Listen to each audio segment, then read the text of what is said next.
किसी गांव में 3 अच्छे दोस्त रहते थे, राजू, मोहन और श्याम। तीनों बचपन से एक साथ थे और उनकी दोस्ती गांव में मशहूर थी। जहां राजू बहुत बुद्धिमान था, वहीं मोहन साहसी और श्याम दयालु था। उनकी अलग अलग विशेषताओं ने उन्हें एक दूसरे के लिए बहुत महत्वपूर्ण बना दिया था। एक दिन गांव में एक सुनामी की चेतावनी आई। गांव के सभी लोग घबरा गए और सुरक्षित स्थान की ओर भागने लगे। गांव के प्रधान ने भी सभी को सलाह दी कि वे ऊंचे स्थानों पर चले जाएं। लेकिन तीनों दोस्तों ने सोचा कि अगर सभी लोग गांव छोड़ देंगे तो उनके पशु, खेत और घरों का क्या होगा। राजू ने कहा, हमें गांव के लोगों की मदद करनी चाहिए। हम उनके बिना सुरक्षित स्थान पर कैसे जा सकते हैं।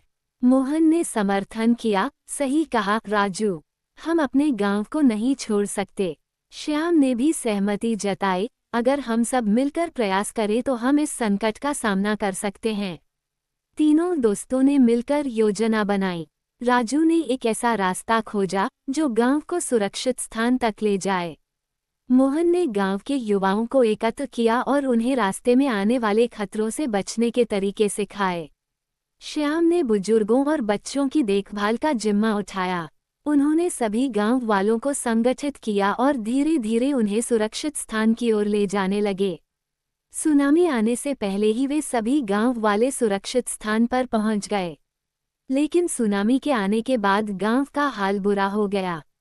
उनके खेत, घर और संपत्ति सब कुछ तबाह हो गया। तीनों दोस्तों ने हार नहीं मानी। उन्होंने गांव वालों के साथ मिलकर फिर से गांव को बसाने का संकल्प लिया। वे सबने मिलकर खेतों को पुनः उगाया, घरों की मरम्मत की और गांव को एक बार फिर से समृद्ध बनाया। उनकी मेहनत और एकता ने गांव को नई जिंदगी दी।